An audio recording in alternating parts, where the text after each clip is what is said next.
करेंगे VLSI design में level of architecture क्या होता है वीएलएसआई डिज़ाइन में। तो चलिए बात करते हैं लेवल ऑफ आर्किटेक्चर। तो लेवल ऑफ आर्किटेक्चर बताता क्या है, the design effect of a complex VLSI component may be broken into several distinct level, each level bring a step wise refinement of the previous level. यानी design effect आपको यह बताता है कि किसी भी कॉम्प्लेक्स वीएलएसआई कंपोनेंट जो होता है वो में भी ब्रोकन होता है सेवरल डिस्टिंक्ट लेवल में, जिसमें ईच लेवल होते हैं उनमें स्टेप वाइज रिफाइनमेंट होता है प्रीवियस लेवल का। Abstraction is the hiding of unnecessary detail. Abstraction मतलब क्या होता है, किसी चीज़ को हाइड करना, अननेसेसरी डिटेल को हाइड करना, यानी abstraction is the hiding of unnecessary detail. अब हम आगे बढ़ते हैं, बात करते हैं डीकम्पोजिशन। अब देखिए डीकम्पोजिशन क्या होता है। तो decomposition is a process of splitting the design into independent module whose interface can be accurately and sufficiently describe. ठीक, यानी डीकम्पोजिशन मतलब किसी चीज़ को तोड़ना, स्प्लिट करना इनटू टू इंडिपेंडेंट मॉड्यूल में। आगे बढ़ते हैं। अब हम आगे बढ़ते हैं। तो अब आगे बता रहा है कि जो स्टेप वाइज रिफाइनमेंट होता है किसी भी एब्स्ट्रैक्शन मॉड्यूल का, वो अलाउ करता है design detail to add into the control and incremental manner. तो अभी तक आपने लेवल ऑफ आर्किटेक्चर से ये समझा, लेवल ऑफ एब्स्ट्रैक्शन मतलब कि हमको लेवल में क्या करना है, कुछ हाइडिंग करना है अननेसेसरी डिटेल। तो अननेसेसरी डिटेल को हाइडिंग करने के लिए हम क्या करते हैं, कुछ डिकम्पोजिशन का प्रोसेस इस्तेमाल करते हैं, जिसमें हम क्या करते हैं, स्प्लिट करते हैं डिजाइन को इनटू टू इंडिपेंडेंट मॉड्यूल में whose interface can be accurately and successively describe किया जाता है। इसी तरह इसमें स्टेप वाइज रिफाइनमेंट का भी इस्तेमाल करते हैं एब्स्ट्रैक्शन में, जिसमें हम क्या करते हैं, एब्स्ट्रैक्शन के मॉड्यूल को अलाउ करते हैं डिजाइन करने के लिए detail of addition added in the control and incremented manner. अब देखिए लेवल ऑफ आर्किटेक्चर का कुछ इस तरह से होता है। सबसे पहले आपका डिवाइस आता है, डिवाइस के ऊपर आपका सर्किट, सर्किट के ऊपर आपका गेट, गेट के ऊपर मॉड्यूल और उसके ऊपर सिस्टम। तो ये है लेवल ऑफ आर्किटेक्चर के कुछ level, device, circuit, gate, module और सिस्टम।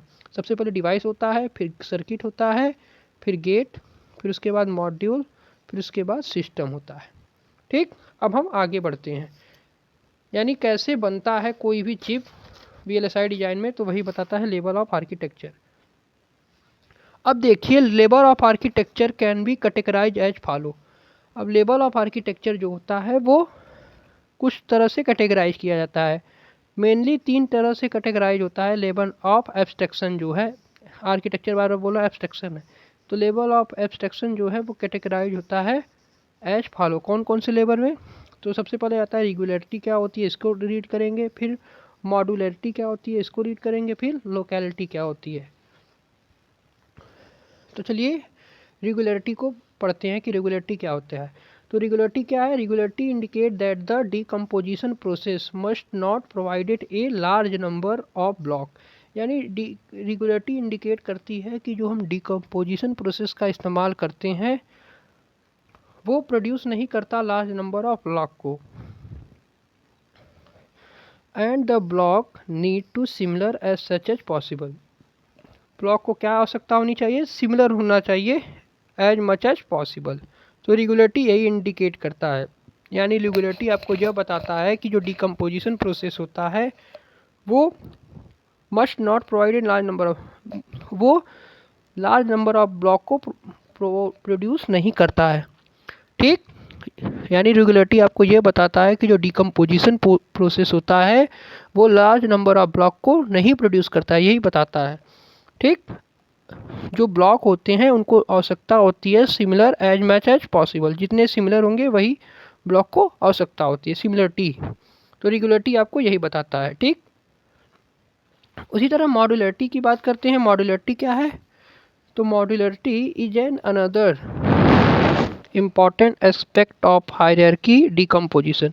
ये क्या है, ये भी एक प्रकार का एक्सपेक्ट है हायरार्कियल डीकम्पोजिशन का।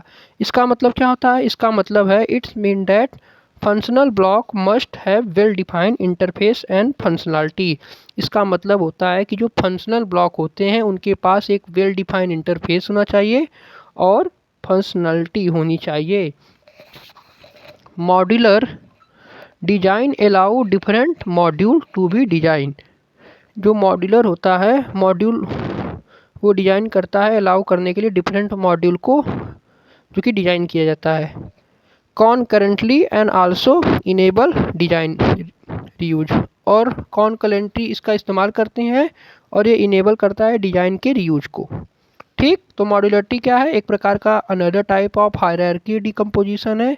इसका मतलब होता है कि जो फंक्शनल ब्लॉक होता है उसको हम क्या करते हैं, वेल डिफाइंड इंटरफेस या फंक्शनलिटी में, यानी फंक्शनल ब्लॉक मस्ट हैव, ये आपको यह बताता है कि जो फंक्शनल ब्लॉक होने चाहिए उनके पास वेल डिफाइंड इंटरफेस और फंक्शनलिटी होनी चाहिए। कौन? मॉड्यूलरिटी बताता है। अब जो मॉड्यूलर होते हैं वो डिजाइन होते हैं allow different module to be designer concurrently and so be enable the design use, यानी हम डिजाइन को फिर से यूज कर सके। ठीक, तो ये था आपका मॉड्यूलरिटी। अब हम आगे बढ़ते हैं। Hierarchy decomposition must also consider the locality. अब इसमें लोकेलिटी क्या होता है उसकी बात किया गया है कि हायरार्की डिकम्पोजिशन में लोकेलिटी को भी कंसिडर किया जाता है ऑफ द फंक्शनल ब्लॉक। ठीक, ये क्या होता है? The decomposition should not such as the block exchanging, यानी जो डिकम्पोजिशन होना चाहिए वो नहीं, शुड भी डिकम्पोजिशन जो होना चाहिए वो ब्लॉक होना चाहिए जिसमें हम एक्सचेंज करें सिग्नल का फ्रिक्वेंटली। ठीक, यानी जो डिकम्पोजिशन होना चाहिए वो शुड बी ब्लॉक और exchanging signal frequently must be close to each other.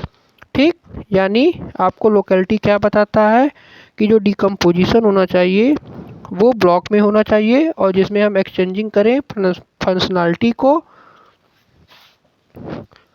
Exchanging करें किसको? सिग्नल फंक्शनलिटी को, जिसमें सिग्नल के फ्रिक्वेंटली यूज कर सके जो कि क्लोज हो एक दूसरे से, in order to reduce interconnect length, यानी लोकेलिटी का इस्तेमाल करते हैं रिड्यूस करने के लिए इंटरकनेक्ट लेंथ को।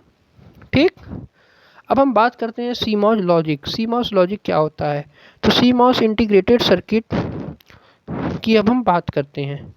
तो almost 90% of integrated circuit fabricated today use of CMOS technology, यानी 90% ऑफ आईसी जो होते हैं वो इस समय सीमॉस टेक्नोलॉजी से बनाए जाते हैं।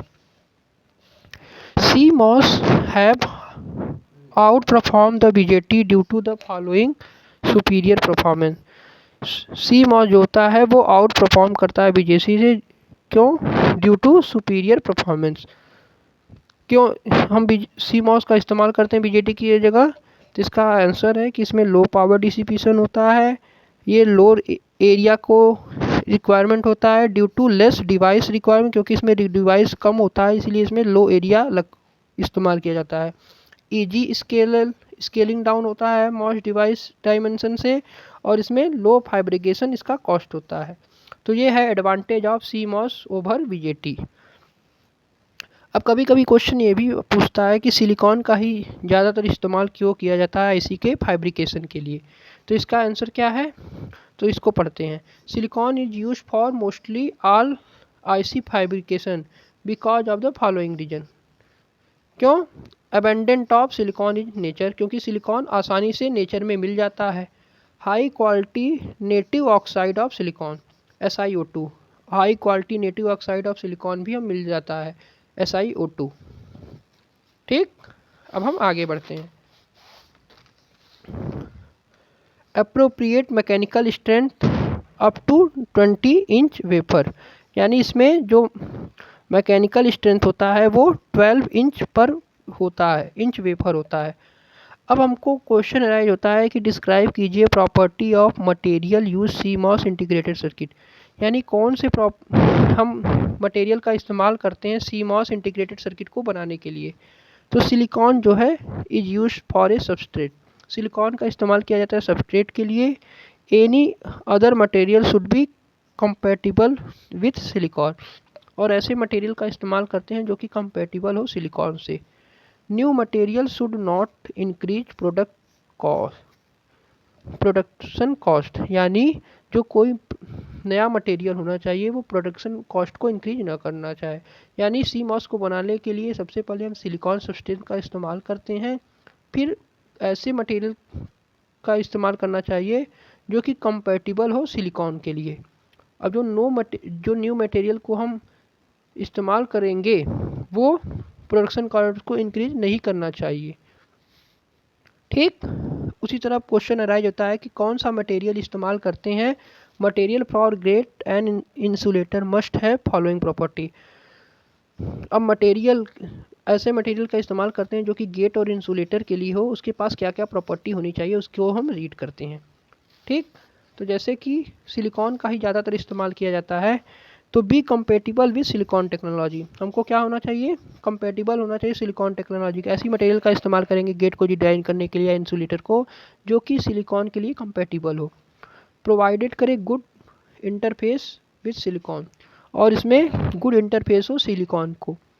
बी रिलायबल, ये रिलायबल हो और रिप्रोडक्सिबल हो। ठीक, अब क्वेश्चन अराइज होता है what are the issue with integrated circuit at DSMA level. Design dimension level की बात कर रहा है यहाँ पर, यानी इशू क्या होते हैं इंटीग्रेटेड सर्किट पर, किस पर, DSMA लेवल पर। ठीक, तो देखिए the dimension is reduce from micron to sub micron. पहला इशू है इंटीग्रेटेड सर्किट का DSMA लेवल पर कि जो डायमेंशन है वो रिड्यूस किया जाता है from micron to sub micron to nanometer region. ये पहला इशू है। Such small dimension of a device as well as interconnect number of issue, यानी इतना स्मॉल ये डिवाइस होता है जिस कारण से ये इंटरकनेक्ट और नंबर ऑफ इशू इसमें पाया जाता है स्मॉल डायमेंशन के कारण, टिपिकली नोन एज डीप सब माइक्रोन। देखिए DSMA का मतलब होता है डीप सब माइक्रोन इशू। ठीक, क्योंकि इसका IC का जब हम फैब्रिकेशन करते हैं बहुत ही स्मॉल होता है, जिस कारण से हमको इंटरकनेक्ट बनाना और इंटरकनेक्ट भी प्रॉपरली नहीं हो पाता है अगर बहुत ही स्मॉल होगा, और नंबर ऑफ़ इशू भी उसमें आने लगेंगे। इसी का नाम होता है DSMA। DSMA लेवल का मतलब ही हो गया डीप सब माइक्रोन इशू। ठीक, इसी का नाम होता है डीप सब माइक्रोन इशू, यानी टिपिकली नोन एज डीप सब माइक्रोन इशू, यानी स्मॉल, वेरी स्मॉल जब इस्तेमाल करते हैं किसी भी चीज़ को, यानी जब कोई स्मॉल डायमेंशन हो डिवाइस का जो कि इंटरकनेक्ट और नंबर ऑफ इशू को क्या करे, रिप्रेजेंट करे, तो वही होता है डीप सब माइक्रोन इशू, या जिसको हम DSMA इशू बोलते हैं। Another important issue is increase the power dissipation. Power dissipation जो होता है IC का वो इंक्रीज हो जाता है, ये भी एक प्रकार का इशू है। अब देखिए propagation delay through the circuit depend on the process voltage and temperature condition which are very often called PVT condition. अब देखिए प्रोग्रेसिव डिले जो होता है वो किसी भी सर्किट का वो डिपेंड करता है किस पर, प्रोसेस पर, वोल्टेज पर और टेम्परेचर पर, टेम्परेचर की कंडीशन पे, जिसका नाम होता है क्या, इसी का नाम होता है PVT which is very often called PVT। PVT मतलब प्रोसेस वोल्टेज टेम्परेचर इशू, या PVT कंडीशन भी बोलते हैं। अब देखिए प्रोसेस वर्सेस डिले का अगर हम ग्राफ देखें तो नीचे वाला बेस्ट है, ऊपर वाला नॉर्मल है और सबसे ऊपर वाला वर्स्ट है। ठीक, उसी तरह वोल्टेज और डिले का ग्राफ देखें तो जब ऊपर से नीचे आ रहा है तो नीचे सबसे जो होगा वो बेस्ट हो जाएगा, बीच वाला नॉमिनल होगा और ऊपर वाला ही वर्स्ट होगा। ठीक, उसी तरह टेम्परेचर और डिले का ग्राफ देखें हम तो यहाँ पर देख सकते हैं नीचे वाला बेस्ट है, उसके ऊपर वाला नॉमिनल है और सबसे ऊपर वाला वर्स्ट है। ठीक, तो ये आपके डिले और प्रोसेस का technology, delay and power supply voltage, delay and operating temperature का ग्राफ था। ठीक, जैसे कि यहाँ पर आप देख सकते हैं कि वोल्टेज के इंक्रीज होने से डिले भी रिड्यूस होता है। ठीक, डिले थ्रू डिवाइस रिड्यूस, अगर हम वोल्टेज और डिले का बात करें। उसी तरह टेम्परेचर को बढ़ाने से क्या होता है, डिले जो होता है वो भी इंक्रीज होता है। यानी डिले और टेम्परेचर का ग्राफ है, यानी टेम्परेचर को इंक्रीज करने से डिले भी बढ़ता है। ठीक, अब हम आगे बढ़ते हैं। वोल्टेज को बढ़ाने से डिले की वैल्यू कम होती है, टेम्परेचर को बढ़ाने से डिले की वैल्यू भी इंक्रीज होती है। उसी तरह प्रोग्रेस को बढ़ाने से क्या होगा, optimal all 3 parameter area, speed and power can not be achieve simultaneously.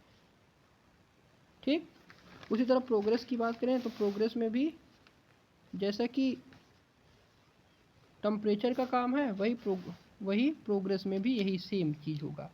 जैसे कि इसमें वोल्टेज को बढ़ाने से डिले कम हो रहा था, टेम्परेचर को बढ़ाने से डिले की वैल्यू इंक्रीज हो रही थी इस वाले में। उसी तरह प्रोग्रेस में टेम्परेचर, जैसे कि प्रोग्रेस को बढ़ाने से क्या होगा, प्रोग्रेस को बढ़ाने से जो सबसे ऊपर होगा सबसे नीचे होगा, यानी प्रोग्रेस को बढ़ाने से डिले क्या होगा, कम होगा। ये भी आप समझ सकते हैं, इस ग्राफ से आप समझ सकते हैं। ठीक, यानी प्रोग्रेस को बढ़ाने से डिले भी ज़्यादा होगा, बढ़ेगा। ऑप्टिमम ऑल 3 पैरामीटर, जितने भी पैरामीटर थे, वोल्टेज, प्रोग्रेस और temperature, that is area, speed and power can not be achieve simultaneously, जिसमें हम स्पीड एंड पावर को अचीव नहीं कर सकते साइमल्टेनियसली। रिड्यूसिंग द एरिया, अगर हम एरिया को रिड्यूस करते हैं तो डिले भी इंक्रीज होता है। Speed can not be achieve with the sacrifice chip area and power, speed जो होता है उसको हम अचीव नहीं कर सकते सेक्रीफाइस एरिया और पावर से। अब डिले वर्सेस चीप एरिया का ग्राफ कुछ इस प्रकार से है, ऊपर वाला स्मॉल है, बीच वाला जो होता है ये देखिए area versus small area and large area versus delay versus chip area का ग्राफ है। ऊपर वाला क्या है, स्लो है, स्मॉल है, नीचे वाला बीच वाला, नीचे वाला क्या है, लार्ज है। ठीक, another issue which is become critical to the interconnect delay. अब एक अनदर इशू होता है जो कि क्रिटिकल होता है इंटरकनेक्ट डिले के लिए, उसका नाम है for older technology the main design effect was reduce the device delay only. Oldest technology में हम क्या करते थे, डिले को रिड्यूस करते थे। ये भी एक प्रकार का अनदर इशू है, यानी ओल्डेस्ट टेक्नोलॉजी में हमारा मेन डिजाइन इफेक्ट किस पे होना चाहिए कि रिड्यूस करना चाहिए डिवाइस की डिले को। उसी तरह लेकिन अब तो हम ओल्डेस्ट टेक्नोलॉजी में नहीं है, अब हम एडवांस टेक्नोलॉजी में हैं। तो जो एडवांस टेक्नोलॉजी है उसमें हम क्या करते हैं, नोड है force to design to think over the interconnect delay. Designer को फोर्स किया जाता है कि वो क्या करें, थिंक करें इंटरकनेक्ट डिले में, that are store dominant the gate delay, जो कि स्टार्ट होता है डोमिनेंट गेट डिले से। As the feature size is reduce from micron to sub micron technology, क्योंकि हमारा फीचर साइज जो होता है वो रिड्यूस किया जाता है माइक्रोन से सब माइक्रोन, यानी उससे भी कम। इसीलिए जो डिले पर हमारा क्या होना चाहिए, डिजाइनर को फोर्स करना चाहिए, सोचना चाहिए इंटरकनेक्ट डिले पर। अब देखिए delay versus minimum feature size, यानी माइक्रोन का ग्राफ कुछ इस तरह से है। शुरुआत में डिले क्या है, धीरे धीरे कम हो रहा है। अब यहाँ पर देख सकते हैं इंटरकनेक्ट डिले में क्या हो रहा है, गेट डिले की बात करें तो ये धीरे धीरे कम हो रहा था, लेकिन इंटरकनेक्ट डिले में शुरुआत में छोटा था, फिर बढ़ा, फिर बढ़ा, फिर बढ़ा, ऐसे बढ़ते गया। ठीक, तो ये इंटरकनेक्ट डिले का ग्राफ है, यानी डिले वर्सेस फीचर साइज का ग्राफ है ये। ठीक, तो ये था आपका डिले के बारे में हमने पढ़ा कि डिले को हम कैसे इस्तेमाल कर सकते हैं। अब बात करते हैं design style. Various type of design style होता है, depending on the application, cost and production performance and the volume of production there will be different VLSI design. यानी VLSI डिजाइन स्टाइल बहुत होते हैं, किस पे, डिपेंडिंग, अगर हम एप्लीकेशन की बात करें, कॉस्ट ऑफ प्रोडक्शन की बात करें और उसके बाद परफॉर्मेंस की बात करें। ठीक, तो different types of VLSI design होती है, that are follow to implement on the chip, जो कि फॉलो किया जाता है चिप को बनाने के लिए। दो commonly use design style are as follow, जो कॉमनली यूज डिजाइन स्टाइल है उसको यहाँ पर लिखा गया है। पहला आता है field programming gate array design, दूसरा आता है गेट एरे डिजाइन, तीसरा आता है स्टैंडर्ड सेल बेस्ड डिजाइन, फिर फुल कस्टम डिजाइन और सेमी कस्टम डिजाइन। तो एक एक कर कर इनको अब हम पढ़ते हैं। Field programming gate array design क्या होता है, फिर gate array design, standard cell based design, full custom and semi custom design क्या होता है। ठीक, तो हम बात करते हैं अपने field programming gate array design से। तो field programming gate array design क्या है, is a fully fabricated IC chip in which the interconnect can be program to implement different function. यानी फुल्ली फैब्रिकेट करता है आईसी चिप में जिसमें interconnect होते हैं, वो प्रोग्राम किए जाते हैं different function. It has 100,000 top logic gate, जिसमें 1000 टॉप लॉजिक गेट होते हैं, are to be connected to implement any logic circuit, जिसको कनेक्ट किया जाता है किसी भी लॉजिक सर्किट को इम्प्लीमेंट करने के लिए। It has following main 3 component, इसके पास 3 मेन कंपोनेंट होते हैं। इनपुट आउटपुट बफर होता है, array of confining logic block होता है और प्रोग्रामेबल इंटरकनेक्ट होता है। ये देख सकते हैं आपके पास 3 मेन कंपोनेंट हैं फील्ड प्रोग्रामिंग गेट एरे के। पहला हो गया आपका क्या, पहला हो गया इनपुट आउटपुट बफर, दूसरा हो गया array of confining logic block और प्रोग्रामिंग इंटरकनेक्ट। यहाँ पर दिखाया गया है कि लॉजिक ब्लॉक का डायग्राम क्या है, ये आपके लॉजिक ब्लॉक को रिप्रेजेंट कर रहा है, ये वाला, ये आपके स्विच ब्लॉक को रिप्रेजेंट कर रहा है, और ये जो है ये दोनों आपस में इंटरकनेक्ट को रिप्रेजेंट किया गया है। यहाँ पर देख सकते हैं कि ये क्या है, इंटरकनेक्ट को रिप्रेजेंट किया गया है। ये आपके इनपुट आउटपुट पोर्ट नीचे हैं। ठीक, तो ये है diagram of field programming gate array. 3 component main होते हैं, input output buffer, array of configurable logic block और प्रोग्रामेबल इंटरकनेक्ट। ठीक, अब हम आगे बढ़ते हैं। In a field programming gate array design, first a behavior is written to describe the functionality of a designer। यानी field programming gate array design जो होता है इसमें हम फर्स्ट बिहेवियर को रिटर्न करते हैं फंक्शनैलिटी ऑफ डिजाइनर के लिए। This is done using the hardware description language such as Verilog. इसमें हम किसका इस्तेमाल करते हैं, हार्डवेयर डिस्क्रिप्शन लैंग्वेज जिसका नाम होता है Verilog. Benefit of using field programming and gate array based, यानी बेनिफिट क्या होता है, the designer cycle time is very short. Designer cycle time क्या होता है, बहुत ही कम होता है। Very much suitable for low volume protocol development, यानी लो पावर यानी बहुत ही सूटेबल होता है लो वॉल्यूम प्रोटोकॉल डेवलपमेंट के लिए, और इसमें लो कॉस्ट होते हैं। उसी तरह हम बात करते हैं गेट एरे डिजाइन की।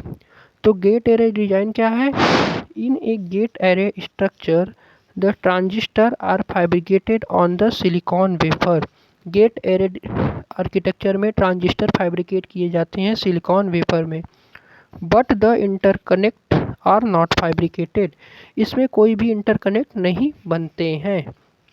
It can also be use for the prototype development, इसका भी इस्तेमाल प्रोटोटाइप डेवलपमेंट के लिए किया जाता है।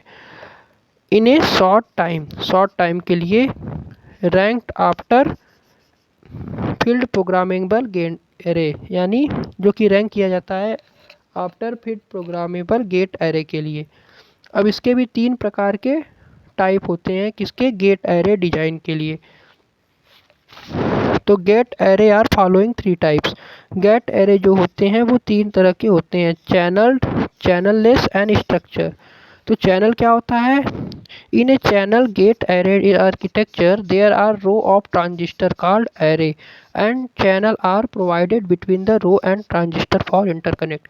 चैनल गेट एरे डिजाइन में number of row of transistor होते हैं जिनका नाम होता है एरे, और चैनल जो होता है वो प्रोवाइड किया जाता है रो ऑफ ट्रांजिस्टर के लिए, इंटरकनेक्ट के लिए।